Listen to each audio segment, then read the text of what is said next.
Judaïsme pluriel. Un regard sur les sciences, l'histoire, la musique, la littérature, animé par Roland Bensoussan. Bonjour à tous, chers amis. La musique parle à l'âme et transcende les mots. Et la voix humaine est le plus chaud, le plus expressif de tous les instruments. Mais pourquoi commencer par cela ? Eh bien, c'est parce que j'ai invité pour vous une artiste avec un grand A. Elle est auteure, compositrice, poète, écrivaine, dessinatrice et vidéaste. Je l'ai rencontrée lors de son passage à Marseille, où elle présentait son deuxième album, Last Call for Love, dernier appel pour l'amour. Et très vite, j'ai senti qu'elle faisait art de tout et l'exprimait avec force et chaleur par le dessin, par la peinture, par les textes chantés. Dans ses chants, je dirais plutôt dans ses poèmes, il est question d'appel à l'amour, exprimé avec une grande spiritualité, avec un souffle créateur. Par ces mots, elle nous fait entrevoir le mystère des choses. Par ses traits de dessin, elle nous fait voyager dans l'univers.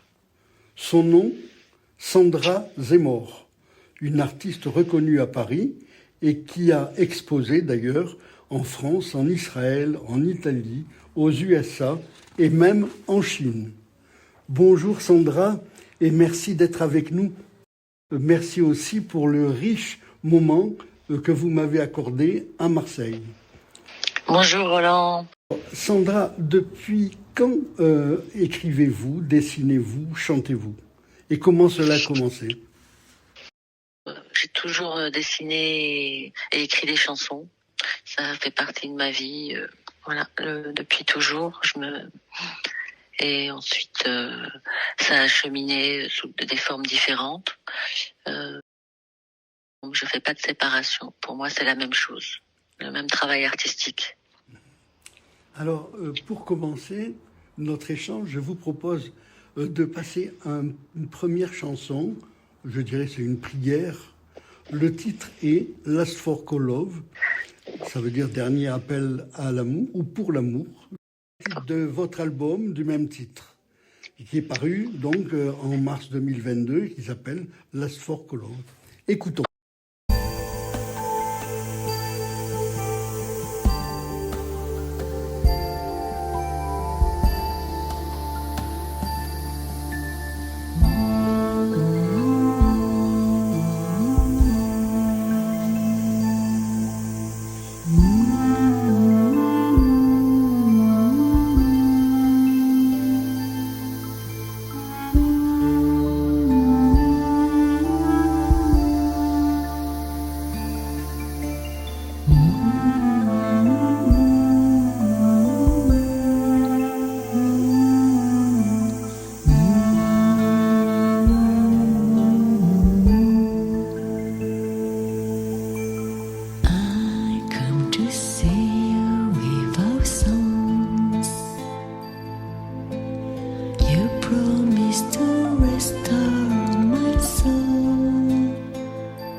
Voilà. Alors, quand vous parlez d'amour, de quel amour s'agit-il? L'amour absolu, l'amour envers Dieu, l'amour envers les hommes? Voilà, envers les hommes, pour un homme, et je fais une confusion, c'est vrai, avec l'amour envers Dieu aussi, envers des maîtres qui m'ont accompagné, et c'est des chansons d'amour. Puisque c'est en anglais, je vais vous demander, si vous voulez bien, de me traduire les 2 premières strophes de ce morceau. Allez-y. Alors, dernier appel à l'amour. Je viens te voir avec notre mélodie, ta promesse de restaurer mon âme. Les sons de sainteté nous ouvrent les portes, ton feu nous guide dans la nuit, tout le monde éveillé te parle. Tu dis que tu aimes ma voix, tu joueras du piano dans le studio rouge, tu ouvriras ma bouche de muette, tu sauveras mon âme, même si tu dois briser mon cœur, tu me relèveras. Merci, c'est très très beau. La suite aussi est très belle, bien sûr. Alors, cette traduction se trouve dans le livret du même nom, Last Call for Love, et j'aimerais que vous me parliez de ce livret, pourquoi vous l'avez fait, comment vous l'avez fait, etc. Avec le CD et le vinyle qui est imprimé par MPO, on a construit un livret de chansons et de dessins avec les paroles des chansons et une préface de Christophe Lebold, qui est le biographe de Leonard Cohen. Alors effectivement, ce livret que j'ai d'ailleurs sous les yeux, que vous m'avez passé, est magnifique, vraiment très très beau. Et je me suis demandé, puisqu'il y a beaucoup d'esquisses, de peintures, etc., où cherchez-vous votre inspiration pour tout ce qui est dans ce livret? L'inspiration, pour moi, c'est plutôt du travail. C'est vrai que je la reçois aussi par la prière et l'étude, mais c'est une question de travail, voilà, de grand travail. Nous parlerons dans cette émission de cette émission et peut-être d'une autre de 2 personnes qui ont beaucoup compté pour vous. Il s'agit de Rabbi Nachman de Bratslav et Leonard Cohen. Alors, l'album Last for Love comprend 4 chansons de Leonard Cohen et 5 chansons de vous. Alors, quand on écoute ça, quand on écoute ces chansons, ces poèmes, je dirais, on entend des airs de Nigunim, et je crois que vous avez fait des recherches pour justement retrouver ces airs.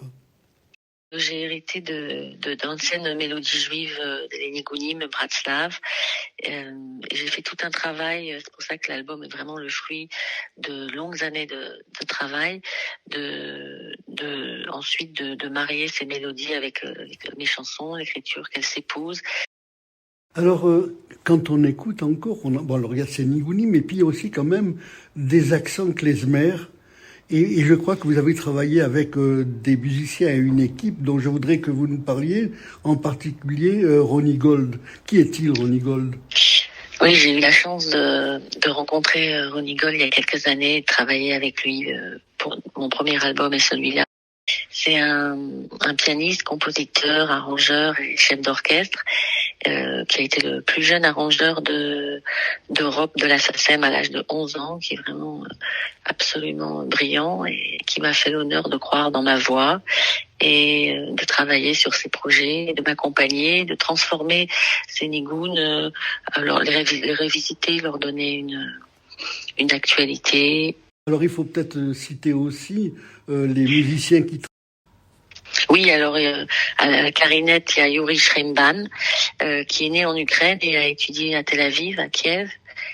Au violon, David Nolin, qui est un grand violoniste, qui joue dans des orchestres à l'Opéra National de Paris, au Philharmonique aussi. Bravo. Et tout ça, ça nous donne un univers sonore très très chaud. Et très chaude aussi, votre voix, qui est douce, qui est calmante, qui murmure parfois, comme vous le dites dans la chanson Whisper It to Me, qui fait partie de votre premier album, Azamra, qui est sorti, je crois, en 2019, c'est ça? Oui, c'est ça. Ouais, Azamra, c'était aussi un journal intime où je racontais mes histoires et mes voyages intimes, avec la chanson The Kiss In the Land of a Broken Heart, qui était un voyage à Ouman. Et voilà, où j'essayais on a présenté cet album en Israël et en Ukraine. Voilà, ouais, c'était le premier album. Pour l'art, par l'art, ouvrir les cœurs, apaiser les âmes, c'est ce que vous dites très souvent. Et dans ce premier album, d'ailleurs, Azamra, j'aimerais que vous nous parliez de 2 chansons. The Kiss in the Land of the Broken Heart, ça veut dire le baiser à l'endroit du corps brisé, c'est ça? Oui, dans le pays du corps brisé, voilà. Ouais, du cœur brisé. Voilà, je voudrais que vous me parliez de ça, de ce morceau. Alors cette chanson, oui, je l'ai écrite depuis de longues années, et c'est une chanson d'amour sur un voyage quand on va vers quelqu'un qu'on aime, et à la fois vers Rabbi Nachman et vers Dieu. Donc c'était un moyen aussi, encore une fois, de transformer l'obscurité en lumière. Deuxième morceau, The Last Princess.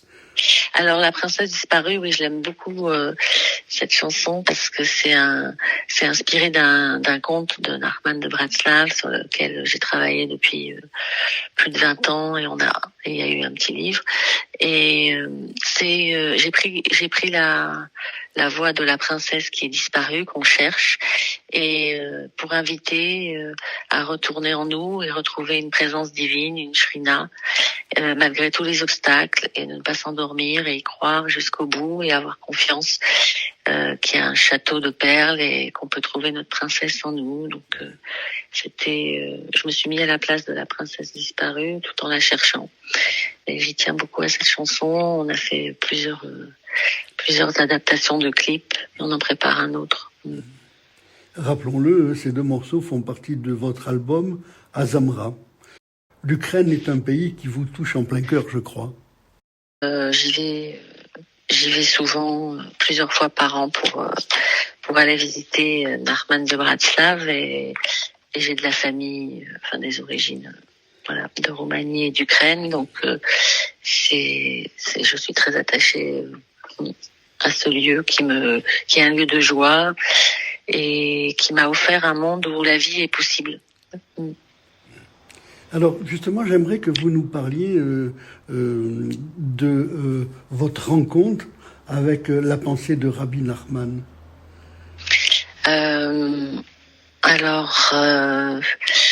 Nachman, Nachman est pour moi quelqu'un c'est le consolateur, comme son nom l'indique. C'est un maître emblématique, mais il a sauvé ma vie. Et une fois que j'ai rencontré ses livres et ses enseignements, et que je suis allée à Ouman, il a fait vraiment partie de ma vie. Et j'ai voulu donc dédier mes chansons et partager ce trésor avec les gens qui écouteraient. Oui. Ça fait très longtemps que je le connais. J'ai l'impression que je le connaissais depuis tout le temps. C'est quelqu'un qui a influencé énormément d'artistes comme Agnon, Kafka, Bob Dylan, et de musiciens, parce que la musique est très importante pour Nachman de Bratslav. Il est né il y a 200 ans, 250 ans, et c'était l'arrière-petit-fils du Baal Shem Tov, et il s'est installé à Ouman en 1810 pour y finir sa vie. Voilà. Et d'ailleurs, à partir de ce moment-là, il y a maintenant à Ouman régulièrement, une fois par an, je crois que c'est pour Rosh Hashanah, des pèlerinages. Oui. Et il y a eu toujours une présence juive depuis l'Antiquité. Et cette ville, elle a été détruite et reconstruite par les bolcheviks, par les nazis. Et c'est là où s'est installée l'école Bratslav. C'est-à-dire, Bratslav, ça veut dire le cœur de chair. Et c'est vraiment un lieu contre le découragement qui a été brisé, et un lieu de réparation. Et justement, on dit que Rabbi Nachman a ouvert une voie nouvelle dans la chassidoute en insistant sur l'importance de la joie et de la prière et de la foi simple. D'ailleurs, il dit « La joie est un devoir religieux au même titre que toutes les autres mitzvot ». Hein, exactement. Alors ça, c'est essentiel. Et il n'y a pas de connexion sans joie. Et c'est vrai que quand on est près de lui, là-bas ou autrement, on ressent une joie qui permet vraiment et un amour immense qui transforme tout. C'était vraiment ça. C'était le propre du chassidisme, mais Rabbi Nachman est vraiment l'emblème de ça. Nachman de Bratslav, et la musique aussi, qui est essentielle. Il dit que si on écoutait ses enseignements sans la mélodie qui l'accompagne et la danse, alors on ne comprendrait pas, parce que quand on écoute la mélodie et la musique qui accompagne ces enseignements, on rentre en extase. Et il dit que c'est même toutes les plantes et les animaux et tout ce qui entoure rentre dans une forme d'extase et de délice. Oui. Et que c'est la joie vraiment, le moyen de connexion à la lumière. Alors il dit aussi que le monde entier est un pont étroit, l'essentiel de ne pas avoir peur du tout. Et je crois que ça vous a inspiré un autre morceau, une autre chanson, n'est-ce pas? Oui, The Narrow Bridge, le pont étroit. Oui, c'est une chanson importante, voilà, dans l'univers juif, et une histoire importante. Et pour Nachman, voilà, la joie, c'est vraiment le moyen de pas avoir peur. Et il se trouve que c'est tombé, que c'est sorti ces années-là où on est bien testé sur nos peurs. Si vous voulez bien, on va justement écouter maintenant The Narrow Bridge.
Merci Sandra pour ce beau morceau. Et d'ailleurs, on peut retrouver beaucoup de choses sur votre site, et en particulier le travail que vous avez fait sur Nachman de Bratslav. Et je crois qu'on va en profiter pour donner l'adresse de votre site. C'est www.sandrazemor.com. C'est bien ça? Oui, c'est ça. Voilà, donc sur ce site, on va pouvoir trouver ce travail que vous avez fait, entre autres, parce qu'il y a autre chose, sur Rabbi Nachman de Bratslav. Il faut noter aussi, parce que le temps passe vite, il faut noter aussi un conte de ce rabbi, Le Dindon, The Turkey Prince, dont vous avez fait un magnifique livre avec beaucoup de dessins et toujours pareil, une grande inspiration. C'est un livre qui a été traduit du yiddish, je crois, par Jean Baumgarten. Avec Jean Baumgarten, avec qui j'ai travaillé depuis des années sur tous les livres, est un grand spécialiste de yiddish ancien, donc il a fait vraiment une traduction très belle. Et il y a une chanson qui s'appelle The Falling Prince dans l'album qui est le fruit de cette histoire. Notons aussi le livret que vous avez fait sur Jérusalem et la princesse disparue. Très beau livre. Merci. Voilà. Alors nous sommes presque à la fin de l'émission. Sandra, ça va très vite. Et avant de nous quitter, je voudrais vous poser 2 questions. La première, on a encore beaucoup de choses à nous dire. Est-ce que vous serez d'accord pour revenir la semaine prochaine? Avec joie. Et alors une deuxième question. On a parlé de vos albums, les 2 premiers, Azamra et puis Lost Call for Love, et puis de vos livrets. Comment et où peut-on trouver toutes ces choses? Alors les albums, ils sont distribués par Inouï Distribution.